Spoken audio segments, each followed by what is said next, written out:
Hello friends, welcome to KAVITHASAMAYALARAI. இன்னைக்கு நம்ம பார்க்க போற ஸ்பெஷல் ரெசிபி ஒரு இன்ட்ரெஸ்டிங்கான இட்லி சாம்பார். குயிக் அண்ட் ஈஸியா டக்குன்னு ஒரு 10-15 நிமிஷத்துல செஞ்சிரலாங்க. ரொம்ப நல்ல டேஸ்டா இருக்கும். இது ஒரு ஸ்பெஷலான சாம்பார்.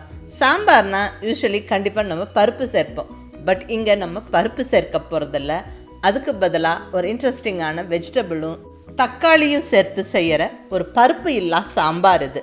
ரொம்ப நல்ல டேஸ்ட்டாக இருக்குங்க. அதே சமயம் ரொம்ப குயிக் அண்ட் ஈஸியாகவும் பண்ணிடலாம்.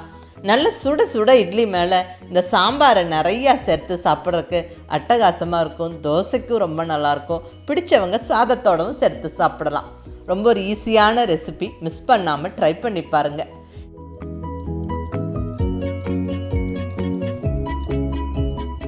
இந்த இன்ட்ரெஸ்டிங்கான பருப்பு இல்லா சாம்பாருக்கு நம்ம மெயினாக சேர்க்கக்கூடிய பொருள் பரங்கிக்காய். இங்கே கோயம்புத்தூர் சைடு நாங்கள் இதை அரசாணிக்கான்னு சொல்லுவோம். மஞ்சள் பூசணிக்காய், எல்லோ பம்கின், ரொம்ப ஒரு அருமையான வெஜிடபிள்ங்க. அதுவும் இந்த வின்டருக்கு இது சீசனல் வெஜிடபிள்.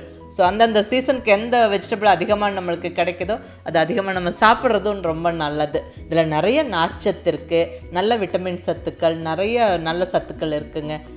இந்த பரங்கிக்காயும் தக்காளியும் சேர்த்து தான் நம்ம சாம்பார் வைக்க போகிறோம், பருப்பு சேர்க்காமல். ரொம்ப ஒரு இன்ட்ரெஸ்டிங்கான டேஸ்ட்டோட ரொம்ப நல்லாயிருக்கும். அது இட்லி தோசைக்கு அட்டகாசமாக இருக்கும். நீங்கள் மிஸ் பண்ணாமல் ட்ரை பண்ணி பாருங்கள். இங்கே கிட்டத்தட்ட ஒரு 250 கிராம் பரங்கிக்காவை கொஞ்சம் பெரிய பெரிய பீசஸாகவே கட் பண்ணி வச்சுருக்கிறேன். அடுத்தது ஒரு 4 தக்காளி. நான் இங்கே எடுத்துருக்கிறது ஆப்பிள் தக்காளி 4 எடுத்துருக்கிறேன். அந்த காம்பு பகுதியை மட்டும் கட் பண்ணிவிட்டு ரெண்டாக கட் பண்ணி வச்சாச்சுங்க. இப்போ இந்த பரங்கிக்காய் தக்காளியோட மற்ற ஒரு சில பொருட்கள் சேர்த்து குக்கரில் வேக வைக்க போகிறோம். இங்கே குக்கரில் கட் பண்ணி வச்சுருக்கிற பரங்கிக்காய் சேர்த்தாச்சு. கூடவே கட் பண்ணி வச்சுருக்கிற தக்காளியும் சேர்த்துடலாம். அடுத்ததாக ஒரு 7-8 சின்ன வெங்காயம், கூடவே ஒரு 2 பல் பூண்டு, 2 பச்சை மிளகா, நீட்ட பச்சை மிளகா 2 இப்படி உடச்சி சேர்த்துருவோம். இது போக சாம்பார் பொடியெல்லாம் சேர்க்க போகிறோம். ஸோ பச்சை மிளகாய் இந்த அளவுக்கு சேர்த்தா போதும். அடுத்ததாக ஒரு கொத்து ஃப்ரெஷ்ஷான கருவேப்பிலை, கூடவே 1/4 டீஸ்பூன் அளவுக்கு மஞ்சள் பொடி. அடுத்ததாக காரத்துக்கு சாம்பார் பொடி சேர்த்துடலாங்க. அப்போ தான் அந்த சாம்பாரோட வாசனையும் டேஸ்ட்டும் அட்டகாசமாக இருக்கும். இங்கே நான் 1.5 டீஸ்பூன் அளவுக்கு சாம்பார் பொடி சேர்த்துக்கிறேன். சாம்பார் பொடியிலே எல்லாமே இருக்கும். மல்லி, மிளகாய், சீரகம், வெந்தயம், பெருங்காயம் எல்லாமே இருக்கும். வேக வைக்க வேண்டிய எல்லா பொருளும் சேர்த்தாச்சுங்க. இப்போ தண்ணி சேர்த்துக்கலாம். நான் இங்கே ஒரு 2 டம்ளர் தண்ணி சேர்த்துக்கிறேன். இப்போ ஸ்டவ்வில் குக்கர் வச்சாச்சு. குக்கரோட லிட்டை போட்டு விட்டு வெயிட் வச்சு விட்டு ஒரு 3 விசிலுக்கு வேக வச்சு எடுப்பேங்க. பர்ஃபெக்டாக அந்த காய்கறிகள் எல்லாம் நல்லா வெந்துடும்.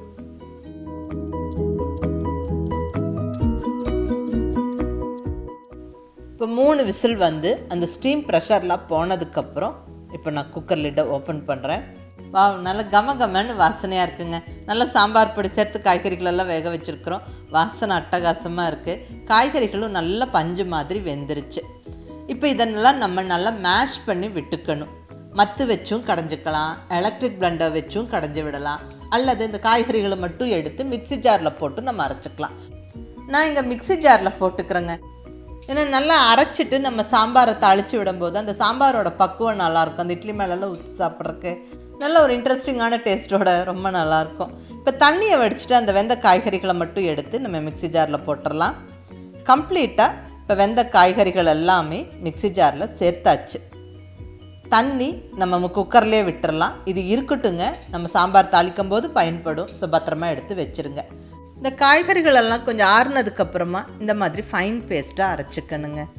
ஒரு 2-3 நிமிஷத்துலேயே நல்லா அரைப்பட்டுரும். ஏன்னா ஆல்ரெடி நல்லா வெந்த காய்கறிகள் இது நல்லாவே அரைப்பட்டுருச்சு. இப்போ நம்ம சாம்பாரை தாளிச்சிடலாம். இங்கே ஸ்டவ்வில் பாத்திரம் வச்சாச்சு. பாத்திரம் சூடானதுக்கப்புறம் ஒரு 2 ஸ்பூன் ஆயில் சேர்த்துக்கிறேன். இப்போ இதில் தாளிப்புக்கு 1/2 டீஸ்பூன் கடுகு, 1/2 டீஸ்பூன் உளுந்தம்பருப்பு, கூடவே ஒரு 1/4 டீஸ்பூன் அளவுக்கு வெந்தயம். வெந்தயம் மிஸ் பண்ணாமல் சேர்த்துக்கங்க. சாம்பாரோட வாசனையும் டேஸ்ட்டும் ரொம்ப நல்லாயிருக்கும். அடுத்ததாக ஒரு கொத்து ஃப்ரெஷ்ஷான கருவேப்பிலை. அடுத்ததாக ஒரு 15 to 20 சின்ன வெங்காயம். இந்த இட்லி சாம்பாரில் சின்ன வெங்காயம் சேர்க்கறதும் ரொம்ப ஒரு ஸ்பெஷலான டேஸ்ட் இருக்கும்.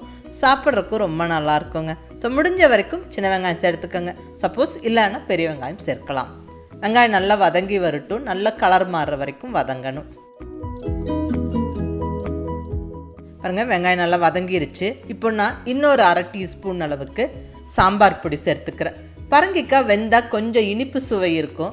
ஸோ காரம் வந்து கொஞ்சம் நம்மளோட சுவைக்கு தகுந்த மாதிரி சேர்த்துக்கிட்டா நல்லாயிருக்கும். அது ஃபைனலாக கொஞ்சமாக இந்த எண்ணெயில் வதக்கி இந்த சாம்பார் பொடி சேர்க்கும் போது ரொம்ப நல்லாயிருக்குங்க. அதை நீங்கள் ட்ரை பண்ணி பாருங்கள். இப்போ சாம்பார் பொடியும் எண்ணெயில் போட்டு விட்டாச்சு, கூடவே ஒரு சிட்டிகை பெருங்காய பொடியும் சேர்த்தாச்சு. இப்போ நம்ம அரைச்சி ரெடியாக வச்சுருக்கிற அந்த காய்கறி விழுதை சேர்த்துடலாங்க. கூடவே குக்கரில் நம்ம எடுத்து வச்சுருக்கிற தண்ணி, அதாவது காய்கறிகள் எல்லாம் வெந்த தண்ணி எடுத்து வச்சுருந்தோம் இல்லைங்களா, அது சேர்த்தாச்சு. இது போகவும் கொஞ்சம் தண்ணி சேர்த்துக்கிறேன். உங்களுக்கு சாம்பார் எந்த அளவுக்கு லூஸாக வேணுமோ அதுக்கு தகுந்த மாதிரி தண்ணி சேர்த்துக்கோங்க. நான் இங்கே கொஞ்சம் அளவான தண்ணி தாங்க விட்டுருக்கேன். ஏன்னா இதுவே கொதித்து வரும்போது அந்த கரெக்டான அந்த சாம்பார் பக்குவம் இருக்கும். சப்போஸ் தண்ணி அதிகமாகி கொஞ்சம் லூஸாக தெரிஞ்சிச்சுன்னா ஒன்றும் பிரச்சனை இல்லை. கடைசியில் கொஞ்சமாக கடலை மாவு கரைச்சி விட்டுக்கலாம். ஒரு ஸ்பூன் கடலை மாவு கரைச்சி விட்டு கொதிக்க வச்சு இறக்கிக்கலாம். அதுவும் நல்லாயிருக்கும். பட் நான் இங்கே கடலை மாவு சேர்க்க போகிறது இல்லை. இப்போ சாம்பாருக்கு தேவையான உப்பு சேர்த்துடலாம். வெந்த பரங்கிக்காய்க்கு ஒரு ஸ்பெஷலான டேஸ்ட் இருக்குங்க. ஸோ உப்பு சேர்க்கும் போது கொஞ்சம் பார்த்து சேர்க்கணும், அளவாக சேர்த்துக்கங்க. நல்லா கலந்து விட்டுட்டு இப்போ இந்த ஸ்டேஜில் ஒரு கைப்பிடி பொடியான இருக்குன்னு கொத்தமல்லி இலை போட்டு விட்டுடலாம். கொத்தமல்லி இலை போட்டு நல்லா கொதித்து வரும்போது வாசனை நல்லாயிருக்கும். அவ்வளோதாங்க, எல்லாமே சேர்த்தாச்சு. இப்போ இந்த பாத்திரத்துக்கான மூடியை போட்டு விட்டு நல்லா ஒரு 2-3 நிமிஷம் கொதிக்க விடுவோம்.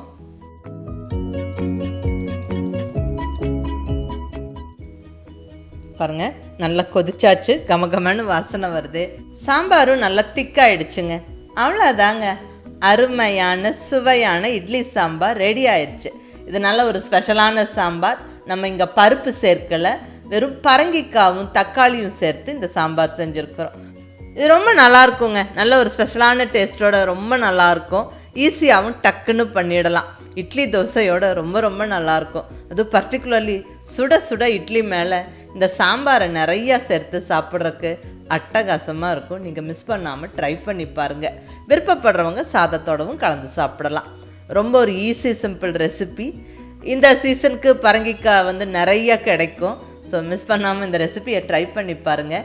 நான் ரசித்து கற்றுக்கிட்ட இந்த பரங்கிக்காய் ரெசிபியை உங்களோட ஷேர் பண்ணியிருக்கிறேன். மிஸ் பண்ணாமல் நீங்களும் ட்ரை பண்ணி பார்த்துட்டு எப்படி இருந்துச்சுன்னு உங்கள் ஃபீட்பேக் சொல்லுங்கள். பிடிச்சிருந்தால் லைக் பண்ணி ஷேர் பண்ணி கமெண்ட் பண்ணுங்கள். கவிதா சமையலறை சப்ஸ்கிரைப் பண்ணி என்னுடைய மற்ற ரெசிபிஸும் வீடியோஸும் பாருங்கள். தேங்க்யூ.